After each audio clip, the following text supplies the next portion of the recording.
Jonathan Flesher is the head of business development and partnership for Discord. He's had extensive work in the game industry in the business side in several studios such as Zynga, Bettable, Skills, Electronic Arts, and Boabab Studios. He serves as a board of directors and advisory board for several other tech and game startups as well. Before working in the game industry, he worked for private equity and financial services at KKR, McVentures, and JP Morgan Chase. Is there anything I missed? You got it. There'll be. All right. I'll end up talking too long about it if you let me introduce myself. All right. So I suppose we get on with the questions, right? Sure. So I'll start with number one. How did you get into your current position as the head of business development at Discord? So I ended up knowing one of the, or meeting one of the angel investors, Eros Rosmini, who had co-founded our CEO, Jason Citrone's prior company, OpenFink, with him. So I had met him back when I was at EA and got to know him when he was working at HP. And so about, I'd say 2.5 years, he called me up and said, "Hey, I'm running both the business and marketing side of things at Discord, and we really need your help now." So called me in and I met with Jason and the rest of the team and really liked everyone that I met. Thought there was a lot of potential for the company, and so far so good. It's been playing out well, and joined the team. And I think that goes to say, like, in my role in business development, I talk to so many different people across lots and lots of different companies. And so it's a pretty unique position from the standpoint that I actually haven't used a resume or kind of search for a job since I transitioned from finance to electronic arts in, what was that, 2006? So it's an interesting position, and fortunate enough that, you know, I'm able to find, you know, kind of the next positions, or the next positions find me through my network. Hey, describe an average day at your job.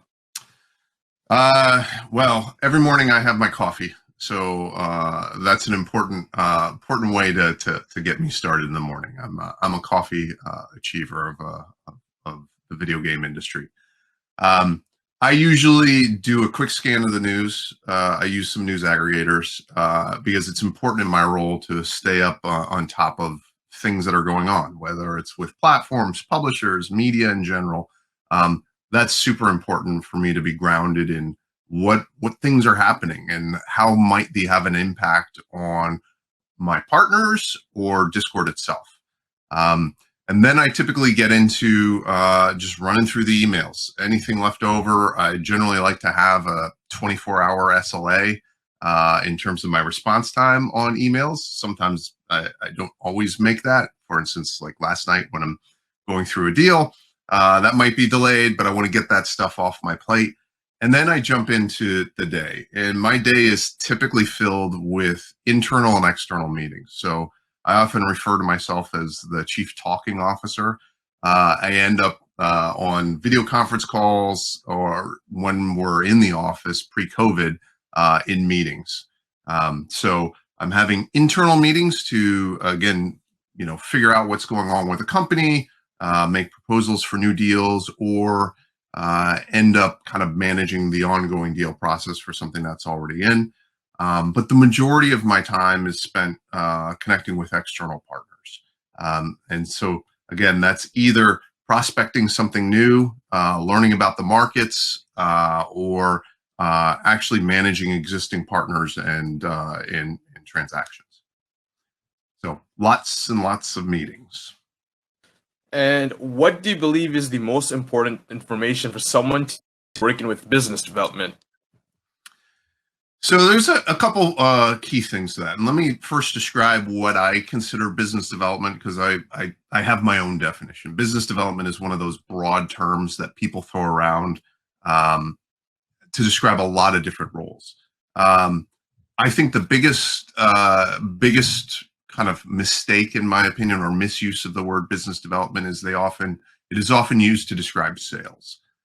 Sales, in my opinion, is something that is systematized and productized. And so the best kind of vernacular I can use is once you have created your widget and you know how to create it and you're able to replicate it and stamp it out, and that process is down pat, then you really throw that over the board to sales. And so it's really this kind of thing where you're creating a funnel, and it comes about optimizing like outreach and conversion to, sales pitches and, each step of that sales funnel.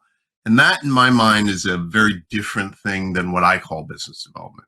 Business development, in my mind, is everything from new ideas around like, hey, we want to create a new business line. And for an example of that was when I was at Zynga, I created our in-game advertising team. So I made the first hire, made the first few sales, built that team up until it was about $6 million in run rate revenue, and then kicked that out, and that stood on its own and reported into another person. The other primary function is around what I would call strategic partnerships or strategic business development, and those are things that kind of have a step function in value for the company. So it might be creating a partnership with a very, very large partner that you expect to move the needle on acquiring new users, driving serious engagement or revenue. Again, an example of that would be doing a partnership with a major platform. So Zynga was doing a partnership with Tencent in China. So that was our first game that we ended up launching in China. And it takes a lot of work and partnership to get that up off the ground, but obviously opens up a whole new set of users and revenues for the company. And that's really how I define kind of business development in my vernacular. And so that kind of guides the tools to get back to your original question of what you need. In my opinion, it's like, first and foremost, knowledge of the industry. So what's going on? Who would it make sense to have a strategic partnership with? Who or where are the opportunities to create new businesses? And so really being able to think through in a structured way, strategy. And then you need to be able to go in into, just actually being able to build a network and relationship. And I call this often, swimming upstream like a salmon flopping up during spawning time. So can you get into Google and start worming your way around to find out where within the massive organization that is Google is the appropriate team that would make it possible to, build the partnership that you're trying to achieve? So how do I flop around and find the product managers or the engineers or the business owners, who can make that partnership happen? And then once you're able to get that kind of relationship going and building, it's, what do I do with that? And how do I build that partnership and bring it over the line? And there's a bunch of key things. Like I have to be able to actually put something around a partnership into a framework on like a spreadsheet. How do I evaluate the value to a company? Is it something that's going to drive new users? If so, like what's kind of the projection or what's the anticipated new users that we're going to get out of it? Is it something that's going to cost money or drive revenue? So I need to be able to kind of help quantify projections.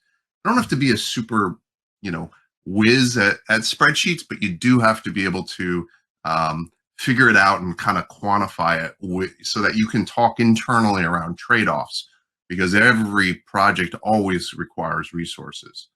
And then finally, I need to be able to negotiate a deal. And this is what most people automatically think of as business development skills is how do I sit there across the table from a partner and have a negotiation where I'm getting a set of terms that make sense for us to sign a legal agreement around.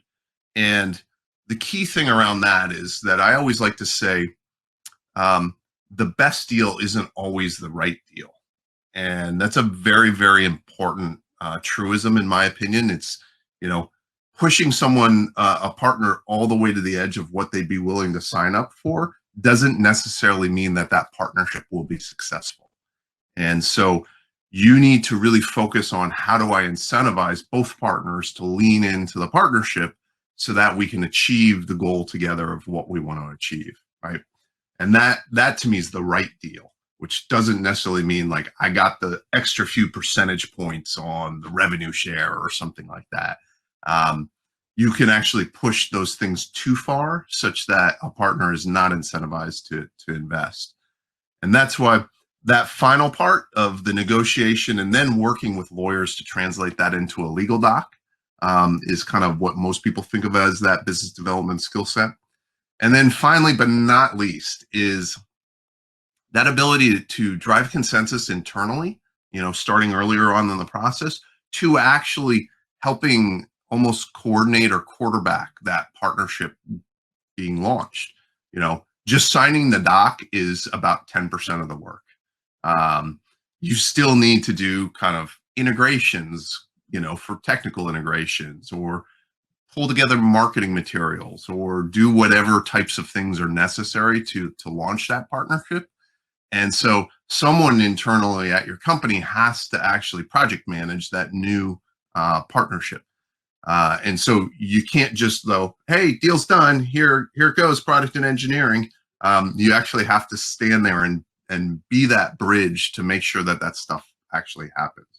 And so if you're actually looking at the actual skill set, soup to nuts, it's pretty diverse. It encompasses, building relationships, financial analysis, legal analysis, strategy, to project management.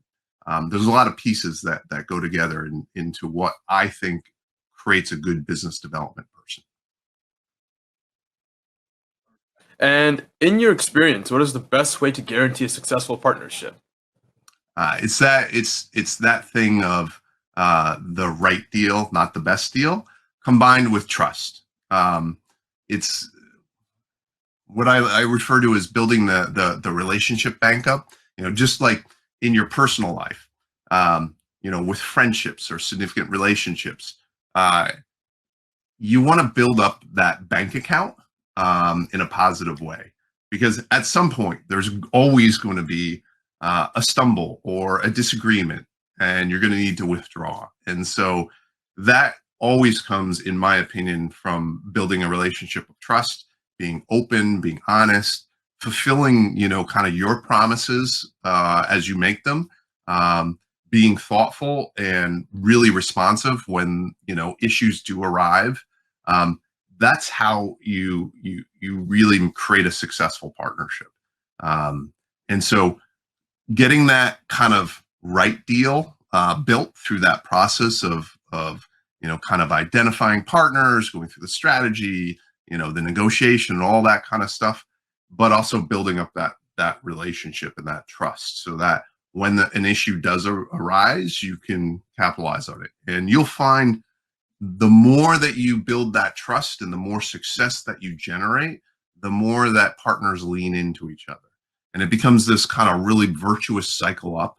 And so one of the key things, like if you're starting a new partnership with say, call it a Google, or a Microsoft or an Apple, or any one of these partners, is try to figure out what is that first thing that you're going to do with them that you think provides real value, but also is something that has a relatively good probability of success, of a successful outcome, right?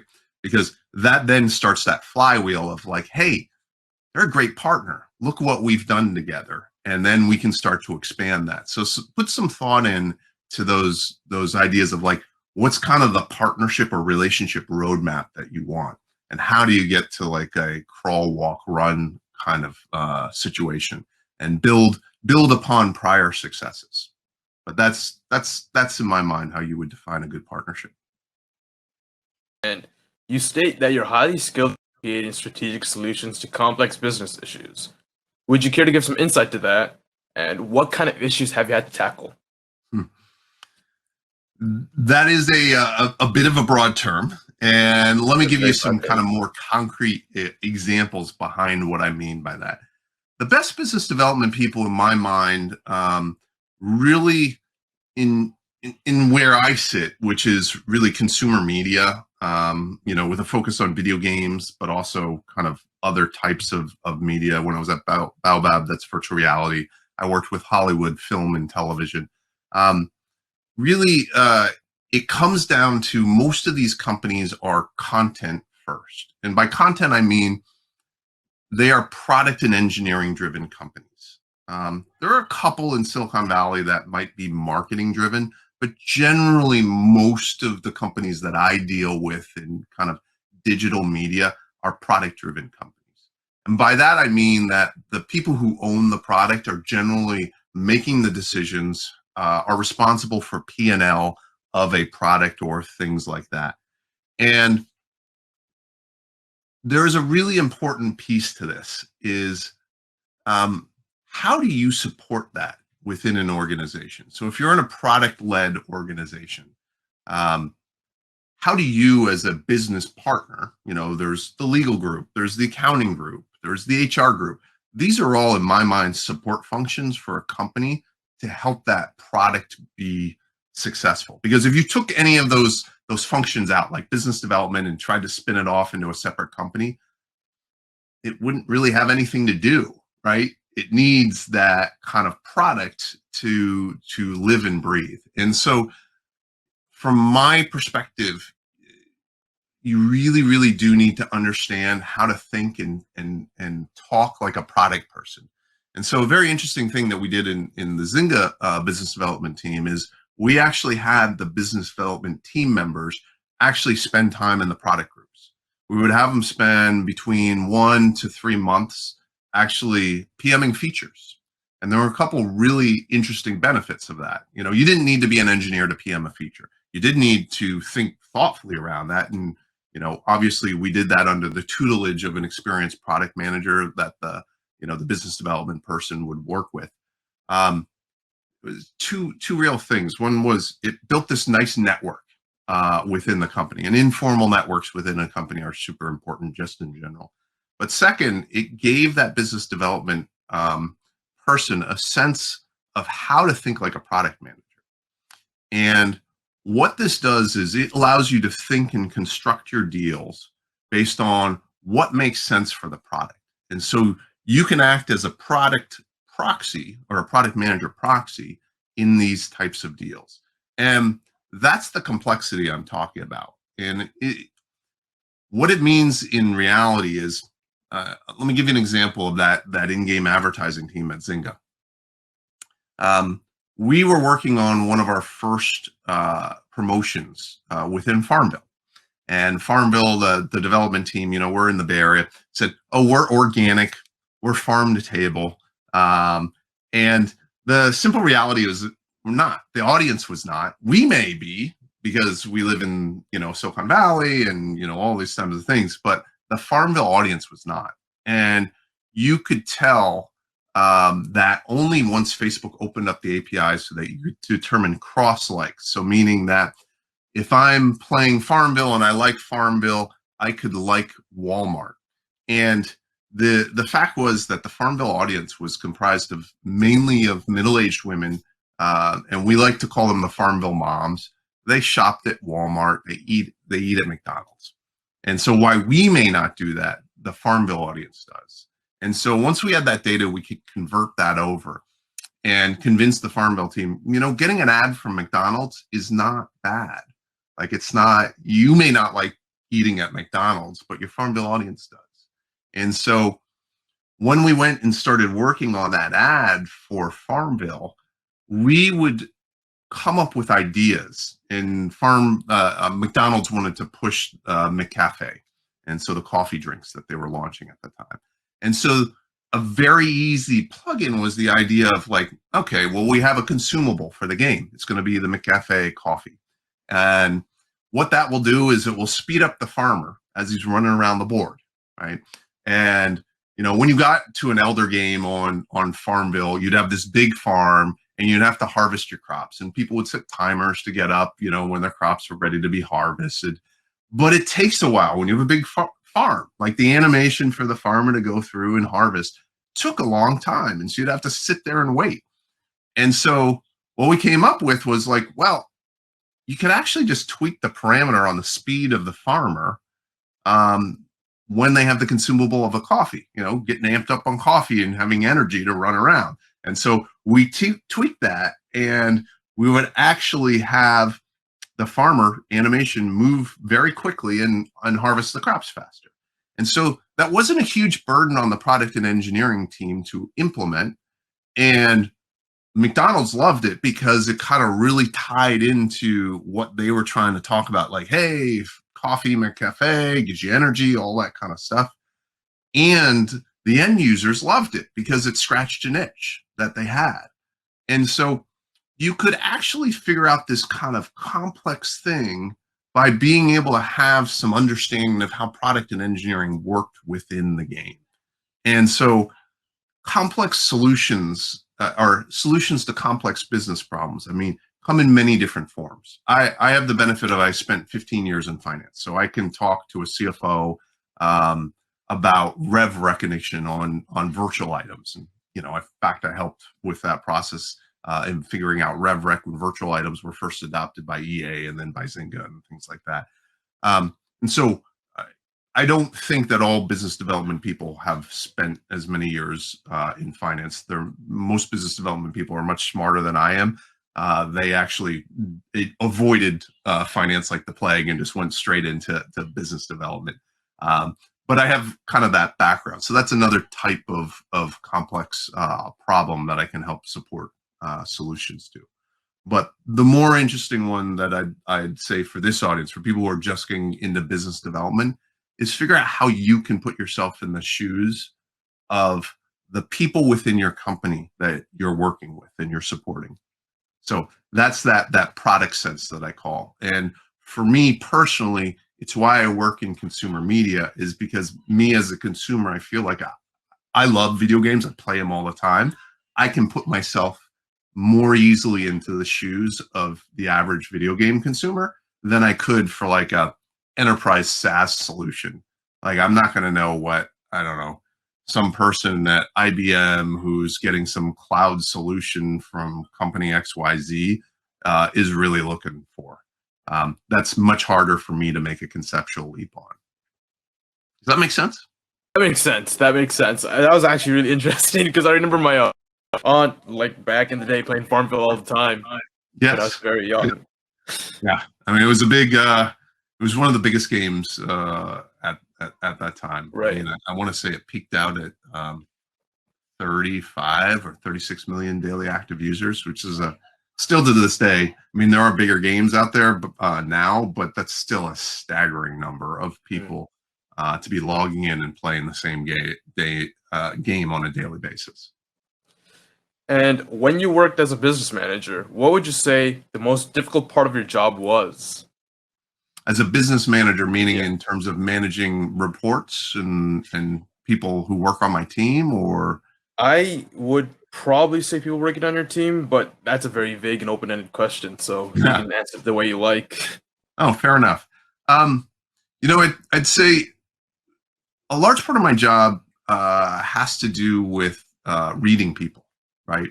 Building relationships and reading people internally, externally. It's what often people call like negotiating skills, or albeit kind of things around what are used at like the poker table, the tells and things like that. I look at it more broadly as like kind of getting to know people and really understanding strengths and weaknesses, and that to me takes a while to develop. Is I'm a firm believer that everybody is typically good at least one thing, if not a couple different things, right? They have, their superpowers, so to speak. But they may not know what they are yet. They may not have stumbled across it. Hopefully they have. And in my opinion, it's very important to help guide people into leveraging their superpowers and their strengths, because that generally gives them success. And success usually makes people happy. Like when I feel like I'm winning, I'm happy, right? And so a large part of what I take on as my job as a manager is helping guide people to figure out what is it that you're really good at? And how does that line up with what you think you want to do?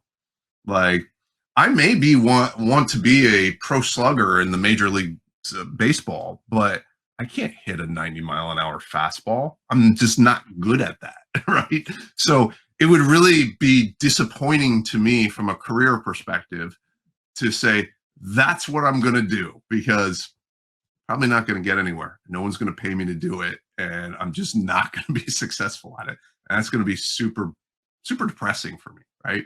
And so that's why, again, I try to figure out how to like identify those things, help people recognize their strengths, be self-aware of their weaknesses, and figure out what roles that would be best suited for them.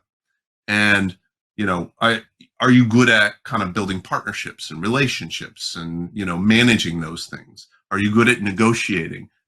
We often in teams that I've run have split up the idea of like negotiating a deal, like having a deal negotiator, from the account manager, from like the long-term relationship manager, because those can be oftentimes not within the same person.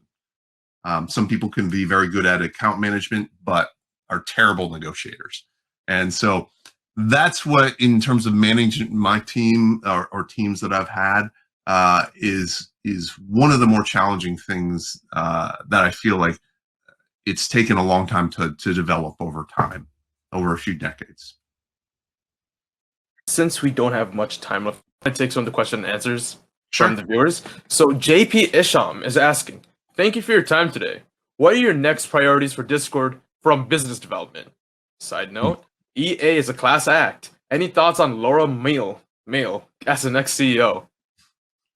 I don't really have any thoughts yet on EA. I'm a big fan. I mean, EA and Zynga have provided me with two of my biggest professional networks out there, and it seems like I'm constantly running over into EA alum in so many different situations, and so many great people have worked there. So I'm a big fan of the company. I don't really have insight into that particular question, but let me tell you a little bit about Discord.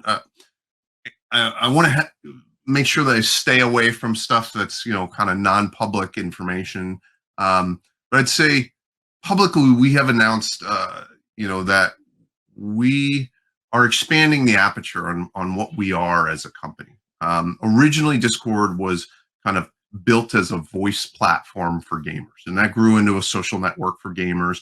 And then we added this concept of guild management, which is known today as Discord servers, or what I think of as community hubs, both for small and large, public and private. And so that's really been, Discord has been known for gaming. I would say two things around that. One is we are opening up the aperture because people are using it for more than just gaming. Gamers do other things other than sit in their, on their hardcore PC and play games 24/7. I myself have other interests, most people do. And so it's really cool to see that set of community servers being used for more things. Like sneakerheads are on there in droves, crypto people, knitting clubs. Wiz Khalifa dropped a track on there. There's just all these different use cases that stretch beyond gaming and what I call gaming adjacent uses like esports and streamers and things like that. And so that's super interesting. And obviously there's a whole bunch of partners that fall out of that as to potential partners that would work with Discord. And then within kind of our core roots of gaming, we're not leaving gaming by any means. Like, this is what some of the articles you might see when we talk about, kind of expanding that aperture. I think there was a GameSpeed article that said Discord's ditching gaming. And like, that is so far from the truth. And I can tell you that with utmost certainty because I'm on the inside working on the partnerships with gaming partners. We are in no way ditching gaming. In fact, we're doing a lot of really cool stuff. I can't announce any of those partnerships that I'm working on, like the one that kept me up late last night. But there's stuff that I'm super excited about that's coming out with some of the biggest publishers and developers out there. We're seeing more and more publishers light up verified servers for communities to form around the IP and the games that they know and love. we're seeing more and more games adopt what we call Discord Connect, which if you see that there's the ability on that presence within Discord to invite or accept, kind of game joins. And once you start using that, you're like, oh my God, why doesn't every game have this? Like, it's so easy. I'm in a voice channel with my friends and I'm just going to pop into the game. To, kind of leveraging the voice channels and what we do with the Go Live service, which is like streaming your gameplay. There's a lot of cool stuff coming. So I apologize that I can't necessarily answer specifics on deals, but that should give you a sense of where we're looking. And that's about all the time we have for today. But I would like to thank you for coming and talking with us and giving all these little nuggets of wisdom and information. Yes, I appreciate you having me, and apologies for being a little late. No. And I will say to Sean, yes, would love Bungie to integrate. One of my friends from EA is their COO. I actually used to sit on the other side of the cubicle from Andreas Jensen when we were both in the EA and we were in the business affairs team. And so any game that you want, the best way to make that happen is shout out to the developers for games that you love and ask them to do the integration. So appreciate that. All right. Thank you. Yeah. All righty. Thank you for having me. All right. All right.